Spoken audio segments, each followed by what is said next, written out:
विश्वास से घाट खुलता है। दरवाजे पे बैठो और पुकार करो कि दया करो तो घाट खुल जाए तो आँख खुल जाएगी। आँख खुलेगी जब तीसरी आँख, तीसरा नेत्र, तो उजाला हो जाएगा, अंधेरा चला जाएगा। उसका मतलब पर्दा हट जाएगा, गंदगी साफ हो जाएगी। जब गंदगी साफ होगी तभी उजाला हो जाएगा, और गंदगी रहेगी तो ये गंदगी है। जब बादल आ जाते हैं तो गंदगी है। अब बादल आ गए तो सूरज नहीं दिखाई देता और ये चांद भी दिखाई नहीं देता, और बादल हट गए तो गंदगी हट गई तो सामने दिखाई देता। ऐसे ही सूरज के ऊपर में गंदगी जमा, उसको टाल टूट करके अंदर घाट पर बैठ करके और जरा सा टालो और मांगो दया, तो अंदर ही दोनों काम है। जड़ी बूटी भी लगेगी और सूरत और मन और बुद्धि और अंतःकरण भी साफ होगा। कहते हैं सदगुरु हृदयदार, कहते हैं करो भरोसा, विश्वास करो। भरोसा कहते हैं विश्वास, विश्वास कि जो ये बता रहे मुझको ले चलेंगे, मुझे बहुत सागर से पार करेंगे, और जिस घर का ठिकाना दे रहे हैं वहाँ पहुँचाएंगे। तो भरोसा करो। कहोगे नहीं हम आपका विश्वास नहीं करते, तो फिर ये किसका करोगे आप? जो जानता है उसका विश्वास नहीं तो पहुँचाएगा कौन? ये तो मृत लोग उसका नियम बना है, उसने आपको ऊपर बोझा लाद करके बहका दिया। अब तुम उसके बोझे से दब गए और रो रहे हो, चिल्ला रहे हो, तो इसको हटाएगा कौन? उसका भरोसा तो करना ही पड़ेगा। तो गुरु का करो भरोसा, भरोसा करो। जो जगाने चिताने और जो वापस ले जाने के लिए आया, थोड़ा भरोसा तो करना। फिर ये बड़ी बात ये है कि प्रेम करना। जब प्रेम करने लगो तो विश्वास हो जाएगा, और जब तक प्रेम नहीं करते तो प्रेम पहली बार शारीरिक अंदर धसा देगा, तो फिर सूरत का प्यार हो जाएगा। क्योंकि सूरत का प्यार नाम के साथ, शब्द के साथ, उसी का ये तत्व है। तो जब आप पहले से बाहर से विश्वास नहीं करोगे, घाट नहीं बताएगा, और घाट नहीं बताएगा तो नाम नहीं पाओगे। नाम नहीं पाओगे तो मतलब उसको अपने जो सूरत उसका तत्व उसमें मिलेगी नहीं। तो गुरु का करो भरोसा, विश्वास करो। बोलो तू कारे हो न चरण न हो से, सतगुरु से मत कर रोसे। कहते हैं भाई चरणों में होश कर, चरण कमल पकड़ ले। एक बाहर के शरीर के चरण कमल ये कहे जाते हैं, लेकिन शारीरिक, और वो है सूरत के चरण। कहते हैं कि इनसे तो तू अपना मन और तन साफ कर ले, और उनसे अंतःकरण और सूरत को साफ कर, उन चरण कमलों से, तो दोनों काम तेरे बन जाएंगे। और बाहर नहीं मिलेंगे तो अंदर कौन ले जाएगा? अगर बाहर मिलेंगे नहीं तो वही तो अंदर का रास्ता जानते हैं, वही तो दर्शाएंगे। दरवाजे पे बैठ करके वही तो पता ठिकाना बताएंगे, और वही सूरत उस शब्द से जोड़ेंगे, तो मिलना तो चाहिए। तो कहते हैं तो उनसे रोज क्यों करते? रोज करते, ऐसा वैसा वैसा, ये रोज हुआ। अब विश्वास नहीं करते, प्रेम नहीं करते, रोज रोज कहते हैं। जैसे बच्चा माँ से जिद करते, ऐसे ही उससे जिद करते हैं। अरे गुस्सा होते हैं, नाराज, कहते हैं तू नाराज मत हो।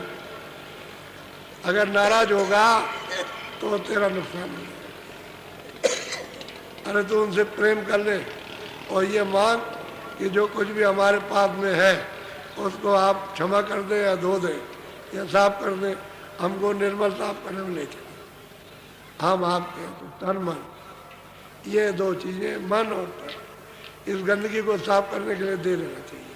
जब सफाई हो जाएगी तो आपको वापस कर देंगे, वापस कर देंगे। देखो मेरा मन है, मेरा तन है, अब इससे ये अच्छा अच्छा काम करना।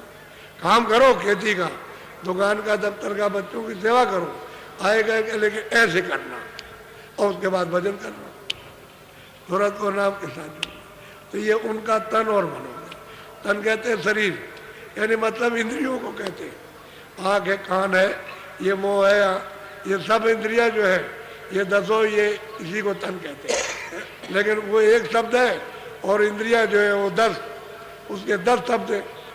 10 इंद्रियां, तो 10 शब्द हो गए उसके। इसलिए तन और मन ये उनको दे देना चाहिए बैठ में, कि आप जैसे भी चाहो घिस के कूट के और जैसे भी हो डांट के भटकार के इसको साफ कर दीजिए और जरूरत को दरवाजे पे बैठा कर और दया कर दीजिए, कृपा की। तो कहते हैं रोष मत कर, गुस्सा मत हो, नाराज मत हो। बहुत नाराज हो जाते, बहुत ज़्यादा नाराज हो जाती। तो महात्माओं ने ये सब परख किए, तब आपको ये समझा रहे कि भाई तू उनसे रोष मत कर, नाराज मत हो, उनको थोड़ा खुश कर कि तुझसे खुश हो जाए, प्रसन्न हो जाए और तेरी गलती माफ कर दे। क्योंकि उनके पास तो सब तरह की क्षमता है, सर्वशक्ति है, लेकिन तू साफ नहीं करने देता, क्योंकि तन मन तूने भेंट नहीं किया।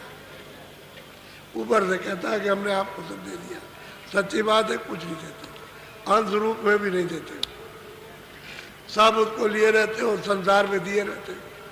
इसलिए तुम्हारा काम घाट पर सूरत का नहीं होता है। अगर तुम दे दो उनको तन मन तो फिर देर नहीं लगती हिसाब करने, फिर नहीं देर लगेगी, फिर तो घाट पर बैठ करके अपना काम कर लोगे। और जब अपना कर लोगे तो प्रौढ़ मजबूत हो जाओगे, फिर तो कोई बहका नहीं सकता। तुम्हारे विश्वास को, प्रेम को, प्रीत को, आस को, इसको कोई तोड़ नहीं सकता, जुदा नहीं कर सकता। फिर तो मतलब है अलग गया, जुड़ गया। बोलो बोलो। सत्य गुरु गति अब सुने मोह से कही जात नरांच। अब वो महापुरुष कहते हैं कि सतगुरु की गत मत, जो उनका रास्ता है और जो स्थान है उसकी मुझसे कहो सुन, उनकी मुख से कही नहीं जाती। ये अर्वचनी है। कहते हैं जो उनके पास है सर्वशक्ति है, जहाँ के है वो गतमत और शक्ति वो मुँह से नहीं कही जाती है। वो तो सूरज जब पहचानती है तो उसी का स्वयं बोध करती है, मुँह से नहीं कहा जाए, क्योंकि वो गतमत उनका देश धाम वो चीज़ें है ही नहीं।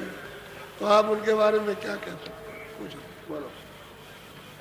सदारस तो ही पिलावे जमपुर से फिर बचावे। महापुरुष कहते हैं कह रहे जीवो, आए मनुष्यों, तुमको शब्दारस यानी शब्द के अंदर जो अमृत है वो पिलाते हैं। शब्द का रस जैसे टोटी खोल देते हैं ऐसे गिरता है, खूब पियो, मन तुम्हारा छक जाएगा। कहते हैं शब्दारस तो ही पिलावे, और जमपुर जो जाने का रास्ता खुला हुआ उससे तो उसको बचा लेते हैं। जमपुरी 84 नहीं है, जमपुरी 4 खाने नहीं, वो जमपुरी अलग है। वो तो जमपुरी इतनी खतरनाक और भयानक है कि जब साधक ऊपर खड़े होकर के जब देखते हैं कि भाई हमने सुना था कि जमपुरी, और उसको देखते हैं तो रोंगटे कांपते हैं, ऐसी खतरनाक जमपुरी है। जितना आपका ये सारा संसार, वहाँ एक एक तो बड़े बड़े खम्भे हैं और उसमें लगियों में, और उसमें नोके हैं बहुत तेज, उनमें ऐसे जैसे भाले लगे होते हैं छेद के, और इस तरह से और जल रहे, और उसको अगर पैमाइश कीजिए तो लाखों मीलों से ज़्यादा लपटे जाती है। उसमें वो लगियों से दूर से वो ऐसे काले काले भयंकर काले, जिनको देख करके तुरंत ये खून का पानी हो जाता है, वही तो आकर के सामने खड़े हो जाते हैं। वह जो आपने देखा बस ये खून का पानी हुआ को चलो बस खींच लिया आप। जब खून का पानी हो जाता है तो आप टिक नहीं सकते, और फिर उसको काटिए तो देखिए उसमें खून नहीं है, लेकिन वैसे एकाएक मार दीजिए तो शरीर से खून निकलेगा। जब वो खींचेंगे तो फिर खून नहीं रहे, खून का पानी हो जाएगा, क्योंकि शकल देखते ही फट जाता है। इतनी भयानक और डरावनी उनकी शकल होती है कि बस खून का फट गया। कहते हैं तुझको जमपुरी से बचाते, निकालते हैं वहाँ से, और शब्द का रस पिलाते हैं। और जब टोटी का पिएगी रस, अमृत पिएगी, तो ऊपर में जैसे मूसलाधार वर्षा, ये तो वर्षा बादल आए बरस गया, बंद हो गया, और वहाँ वर्षा सदैव होती रहती है, एकता, अमृत की वर्षा। ये पानी नहीं है, ये जो आप पानी समझते हो कि वहाँ ये पानी बरसता होगा, अब यह है कि वो अमृत वर्षा, अब उसको अमृत ही कहा जाता है, उसकी वर्षा होती है। तो कहते हैं सबदा रस तो पिला में, और जब पीने को मिल जाएगा जमपुरी से तो बचा में। ऐसे वहाँ भयंकर चिल्लाते हैं, उन्हीं लपटों में जलाए जाते हैं और चिल्लाते हैं, चीख मचती है। अब वो देख करके कह रहे थे तुझे सबदा रस पिला देंगे, जमपुरी से तुझको बचा लेंगे, तू उनसे रोष मत कर, उनकी गत मत अगम है, कोई वर्णन नहीं कर सकता, मुँह से कहीं नहीं जा सकती है। आते हैं तुझको लेने के लिए और तू विश्वास नहीं करता, प्रेम नहीं करता। अब पता नहीं किस किस के साथ प्रेम, छाया के साथ प्रेम करता और छाया धोखा दे देती। ये तो धोखेबाज है छाया, ये तो माया की छाया है, ये किसी का न साथ दिया न देगी, सट से कहा हो जाए, फिर आप चिल्लाते रहो।